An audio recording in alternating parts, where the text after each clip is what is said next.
खट्टी मीठी कहानियाँ।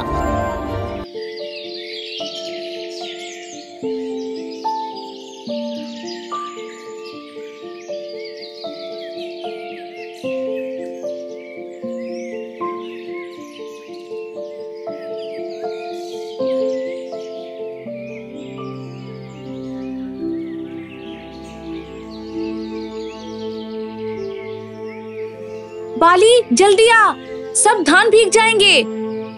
अरे माँ, बारिश कहाँ हो रही है? अरे अभी तो यहाँ पानी गिरा था, कहाँ से गिरा होगा?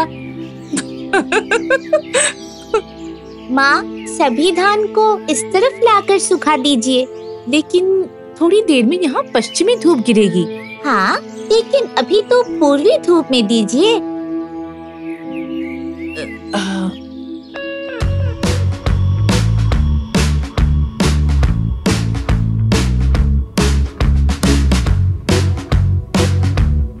सुनिए जी, म्यूजिक बढ़ा दूं क्या? नहीं, और जरूरत नहीं है, जो होना था हो गया। मैंने जिस तरह से उन्हें परेशान करना शुरू कर दिया है, देख लीजिएगा, कुछ ही दिनों में वो जमीन आपकी होगी। कैसे? वो लोग इस घर को और इस इलाके को छोड़कर भाग जाएंगे और फिर आप सस्ते में उस जमीन को खरीद लेना।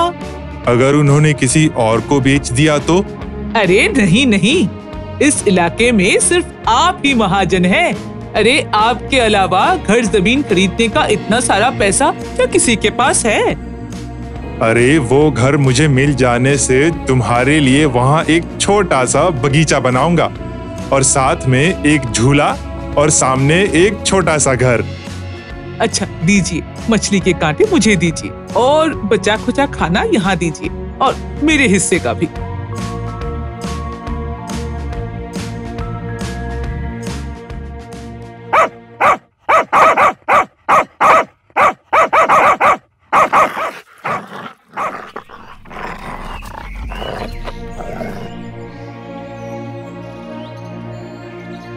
हे राम, ये सारे आंगन का क्या हाल बना रखा है।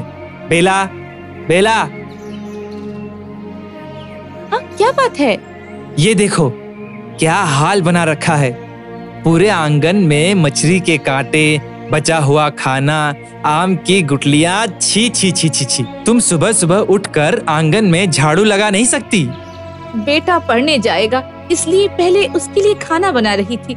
वो वहीं से स्कूल चला जाएगा। अरे वो सब तो ठीक है, लेकिन ऐसी गंदगी के बीच से निकलना संभव है? बताओ। अच्छा, लेकिन हमने तो कल मछली, मांस या आम खाया ही नहीं। हाँ, हमने तो नहीं खाया। तो फिर ये सब कहाँ से आया? अच्छा, समझ गया। मैं तो आपको बहुत दिनों से कह रही थी कि आप मोहल्ले के लड़कों को समझाइए। ठीक है, मैं जाते समय उन्हें समझा दूंगा। तुम आंगन में झाड़ू लगा देना ताकि बेटा ये सब ना देखे। चलो भागो यहाँ से। ठीक है। कहो कैसा लगा? बहुत बढ़िया। क्या करे भैया, ये सब तो हमारे हाथों में नहीं है ना, ये तो बड़े लोगों का काम है। नहीं, फिर भी मैं तुम्हें समझा दे रहा हूँ। मैंने तुम्हें बहुत बार समझाया है, लेकिन तुमने सुना नहीं। आज रात उनके घर हमारा निमंत्रण है, मैं तब बोल कर देखता हूँ। हाँ ठीक है। अरे मैं खाक बोलूंगा, इससे तो अच्छा मैं वहाँ जाकर मजे से पेट भर खाना खा कर आऊंगा। अरे भाई, जन्मदिन का निमंत्रण जो है।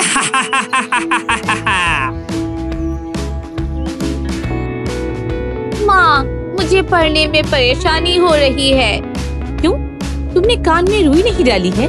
डाली है ना, लेकिन इतनी जोर की आवाज को रुई थोड़ी ना रोक पाएगी। सुनिए ना, क्या आपने मोहल्ले के लड़कों से बात की? माँ, वो लोग कुछ नहीं करेंगे क्योंकि बड़े पापा बीच बीच में उन्हें अलग अलग कार्यक्रमों के लिए चंदा दिया करते हैं, उन्हें बुलाकर खिलाते हैं। हाँ, मैंने भी देखा है। तो फिर एक काम कीजिए, आप कल ही पंचायत में जाकर कहिए अब बच्चे को पढ़ने में परेशानी हो रही है, जल्द ही इसकी परीक्षा शुरू होने वाली है। अच्छा ठीक है, मैं जाऊंगा। अरे नहीं नहीं, तुम इतना मत सोचो, मैं तो उसे आते साथ ही भगा दूंगा। अरे मेरा भी तो अपना कुछ स्वार्थ है भला। वही ना, अरे मुझे तो सिर्फ घर मिलेगा और आपको तो आसपास की सारी जमीन मिल जाएगी, वो भी जलधारा के सामने।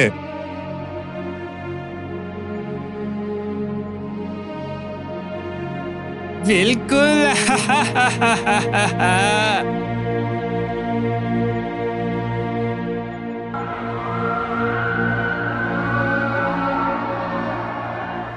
देखिए, मैंने आपकी सारी बात सुन ली है कि ये भाई भाई का मामला है, खुद में निपटा लीजिए, नहीं तो फिर केस करने से आपको ही ज्यादा दिक्कत होगी।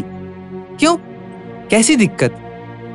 देखिए, केस चलेगा और उसके लिए बहुत पैसे खर्च होंगे, और जैसा कि मैंने सुना है आपके भाई के पास तो पैसों की कोई कमी ही नहीं है। वो केस चलाते ही जाएंगे, लेकिन आपसे नहीं होगा। तो फिर आप क्या करेंगे? बहुत पैसे लगेंगे क्या? हाँ, बहुत ज्यादा पैसे लगेंगे। तब तो आप अपने आप और दिक्कत में पड़ जाएंगे। मैं आपकी भलाई के लिए ही कह रहा हूँ। फिर भी अगर आप चाहें तो मैं जीडी करने के लिए तैयार हूँ। नहीं नहीं, रहने दीजिए, शुक्रिया।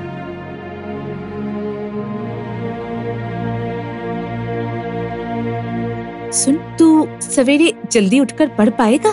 हाँ, क्यों नहीं पढ़ पाऊंगा। ठीक है, तो फिर तू रात में मत पढ़ना। ये आप क्या कह रही हैं माँ? मैं रात में ना पढ़ूं? सामने ही परीक्षा है मेरी। तू सुबह 3 बजे उठकर पढ़ने बैठ जाना। जा, अब जाकर सो जा। 3 बजे बाजे की आवाज सुनकर उठ जाना। क्या? बाजा?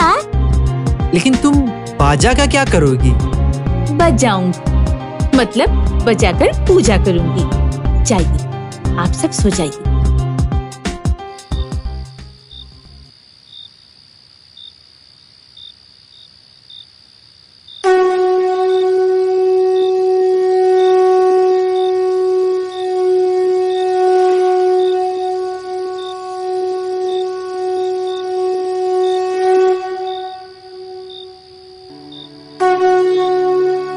अरे ये कौन है? रात को सबकी नींद हराम करके बाजा कौन बजा रहा है?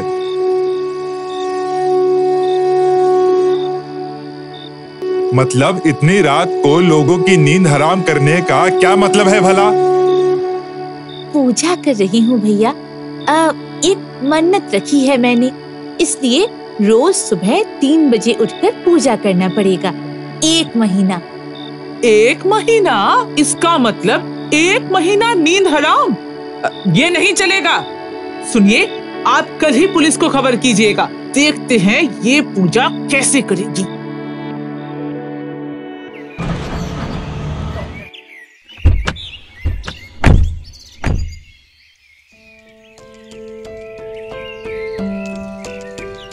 अमल बाबू, अमल बाबू, आपके भाई ने आपके ऊपर केस किया है, इसलिए हम आपको गिरफ्तार करने आए हैं। ये लो, अब अपने पति के लिए दिन रात पूजा पाठ करो। सुनिए जी, आप कहाँ चले गए? अब हम दोनों का क्या होगा? माँ, आप मत रोइए, पापा तो और वापस नहीं आने वाले। पुलिस कह रही थी कि थाने में मौत होने के कारण उनका पोस्टमार्टम होगा, लेकिन आपको तो ये खून खराबा बिल्कुल भी पसंद नहीं था, है ना?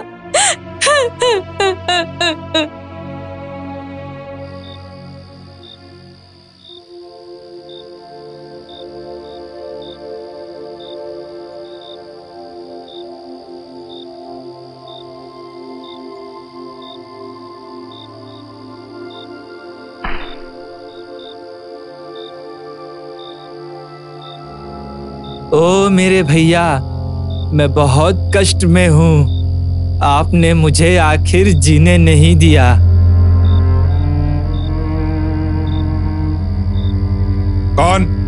कौन है?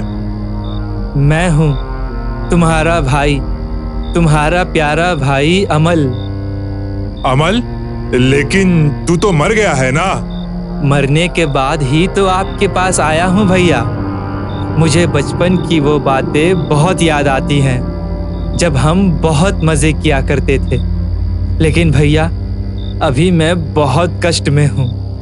मुझे माफ कर दे मेरे भाई, मैंने अन्याय किया है, मैंने गलती की है, मुझे माफ कर दे। आइए भैया, आइए, मेरे पास आइए। नहीं नहीं नहीं। अरे कम से कम मेरे नाम में जो केस है उसे तो वापस लीजिए भैया। हाँ, वापस ले लूंगा। मेरे बीवी बच्चों का ध्यान रखना भैया। हाँ, जरूर रखूंगा। हाँ। हमें और परेशान तो नहीं करोगे ना? नहीं, बिल्कुल नहीं। अब तू जा। लेकिन मुझे अगर शांति नहीं मिली ना, तो मैं फिर से वापस आऊंगा भैया। नहीं, परेशान नहीं करूंगा। अब तू जा यहाँ से। ठीक है भैया, चलता हूँ। अगले दिन मैं अपने भाई के नाम पर केस को वापस लेना चाहता हूँ। वाह, ये आपने बहुत अच्छा किया। सुनो, अमल बाबू को छोड़ दो।